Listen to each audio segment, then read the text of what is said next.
lately my flat has started smelling. So I bought this room deodorizer. On the back of the can, there's an imagist poem painting a bleak picture of human existence.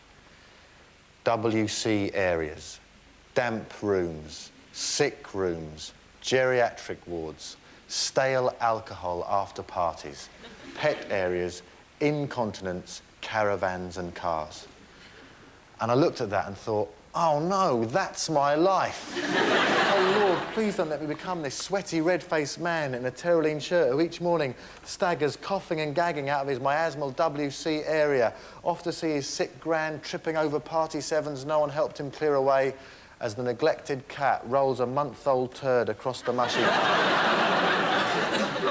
I've got to get out of this flat, you know, because I just know that as soon as I get out of this flat, my life is going to be better. So much so that when the estate agent is showing me around the new flat, already I'm, like, hallucinating the new life. Well, Mr. Newman, I'd like to show you around. Now, this room here, this is where your French academic girlfriend will be on the exercise bicycle, nude, probably, while you hang upside down from this beam doing hundreds of lateral raids. But in reality, a reality estate agent should tell it like it's going to be. Well, Mr. Newman, just like to show you around. Now, this room here, this is where your girlfriend will lock herself in and say, I'm not coming out until you've calmed down. So, I am bloody cold! Yeah, that's fine. That's going to work. That's great, yeah. Well, there's two phone points. There's a phone point here and a phone point here. But it's on the phone point here that you'll get the phone calls at 3 a.m. in the morning that say, time to die. And if we could just go through just outside the front door here, see this little recess, cubby hole, alcove effect? Well, when you come home late at night, you'll always be convinced there's an assailant there waiting to attack you. So if you just want to wander around and get a feel of the place. Let's see, phone point here, phone point here. Who are you? Why do you keep phoning me? I am bloody cold!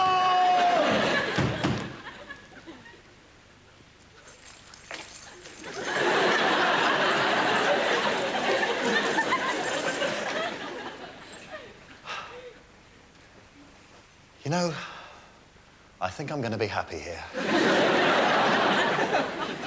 So I was getting a bit tense there. When I get tense, I have to do some painting to calm down.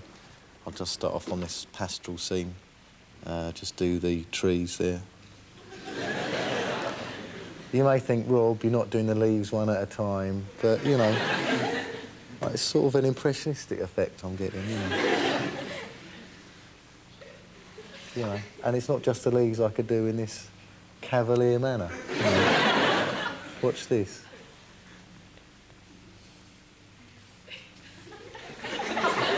Now, that was nothing short of anarchy.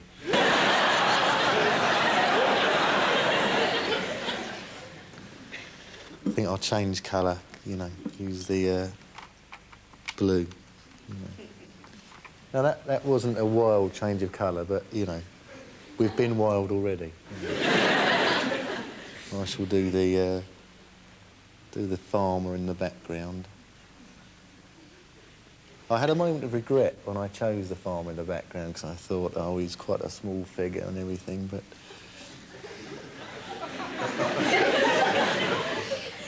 I'm not striving for perfection here. Otherwise, I'd still be tense at this moment, and look at me, I'm not tense.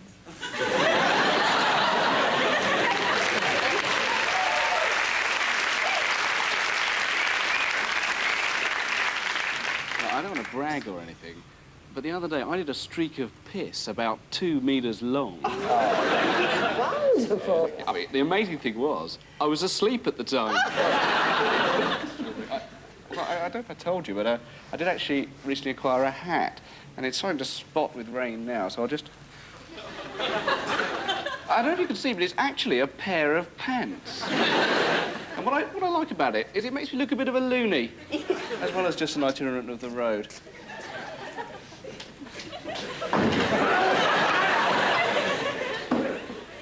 Of course. I know him. Really? Oh, he's great. Yeah. I expect you all know that for some time there's supposed to be a bit of a vibe between us. No, it was just one of those things. It never really got beyond the threats of physical violence for sex or cider stage. Does it ever?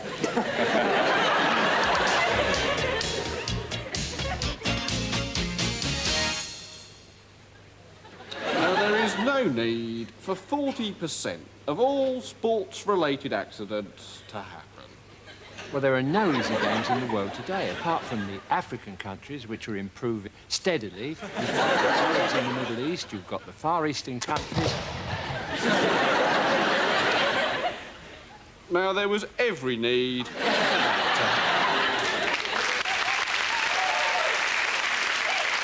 And so to summarise, possible showers in the northeast of England, but generally a dry day elsewhere. And tomorrow...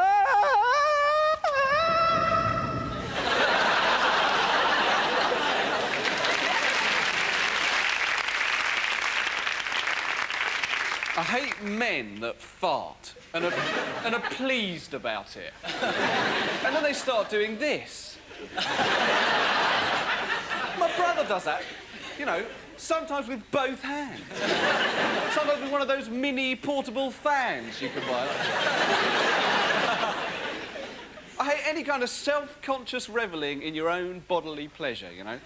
Like people who take a gulp of tea and then go, oh. Oh. It's a cup of tea, not a sodding blowjob.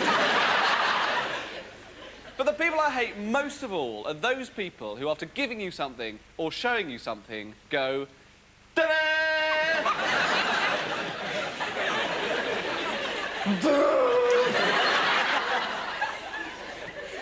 With an exclamation mark after it. And let me tell you now, anyone who, after writing a witty little quip, puts an exclamation mark after it is a twat. You get a postcard, it says, nice weather, if you're a duck, exclamation mark. Might as well just say after it, love twat. And I hate people who tell you they've just done something wacky, and then, to prove just how wacky it was, say, as you do. I just put a bucket of bananas on my head, as you do. No. What you mean is, you behaved like a tosser, as you do. Now, these are all rational hatred, but sometimes I'm just filled with irrational hate, you know? I wake up in the morning and I think, oh, I hate people who make their own jam. Bastards. And they stretch a little bit of polythene over the top with an elastic band and a sticker on it that says, Damson, 1992. Oh, yeah. And I hate fat people who say, no, I'm not fat, I'm just bloated because of water retention. Oh, I see. Not bloated because of cake retention. Not bloated because of lard retention.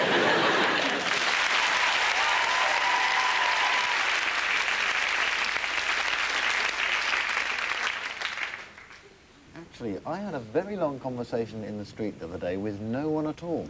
No one at all? Ghosts of half-remembered faces from my past life. But actually, though I say it myself, I did make rather a fine point. What I said was... Well,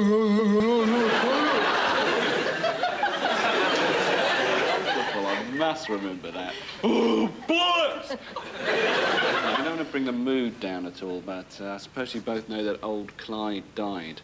No, I'd no idea. That's terrible. What was the cause of death? It was these. I fancied them. I am the poltergeist. I know what I'll do. This door here, I'll open it. Ah! Not too much, don't want to let a draft in. And then, when they come back in, they'll be really fazed by that. One of them will say, but I thought I shut that door. And the other one will say, yes, you did, definitely. And it'll be like, dee-dee-dee-dee-dee-dee-dee-dee-dee-dee-dee. Yes, they'll be frightened and confused and... You got to find a flatmate. No problem for me. Oh, they're completely oblivious as to the open and or shut status of the door. No, you won't find a flatmate. I will, it won't be a problem. No, you won't, because you don't like people. Of course I like people. Who? Well, no one specific, obviously, but just people, the concept of people, I like that. Well, good luck to you. I'm looking for a new flat myself.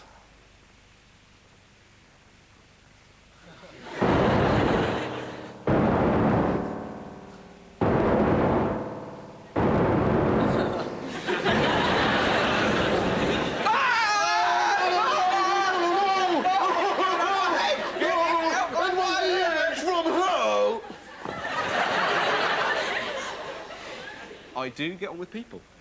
No. I don't have a problem. You do have a problem, because it's like, for example... Yeah? For example, someone I know, JJ, he's staying at a friend's floor.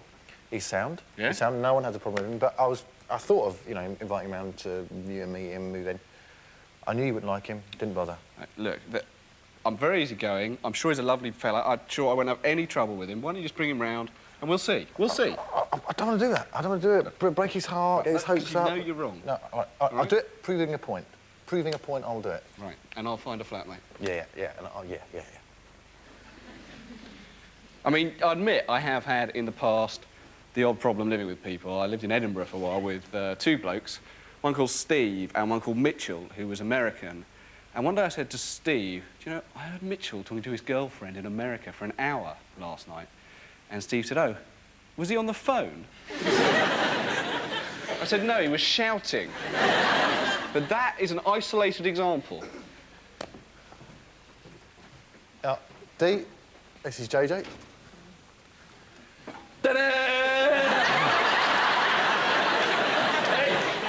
It's great to be here. Ooh, hey.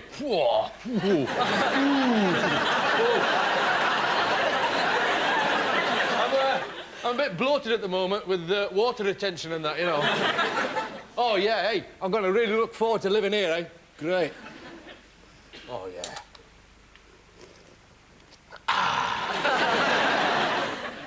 Dave? What? What? No, I don't have a problem with him. No, it's great. Yeah, no, he can stay here as long as he likes. Hey. Bit of a housewarming present.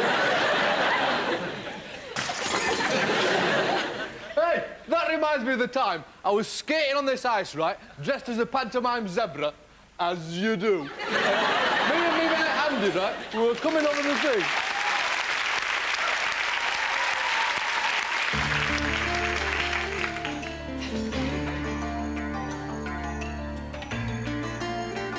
I do not look stupid. You do not look stupid. We do not look stupid.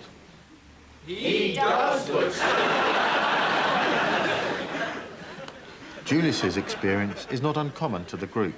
Still single at 30, he feels the loneliness of the outcast.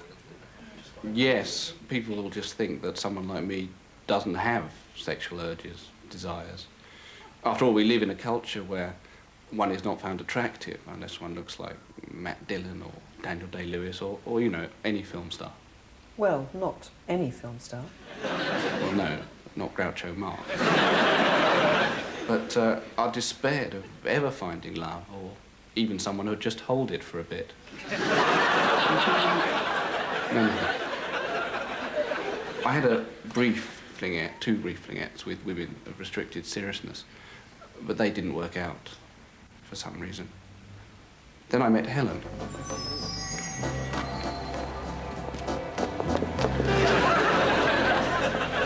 I still can't believe that any normal woman could be interested in me, so I'm just trying not to rush things.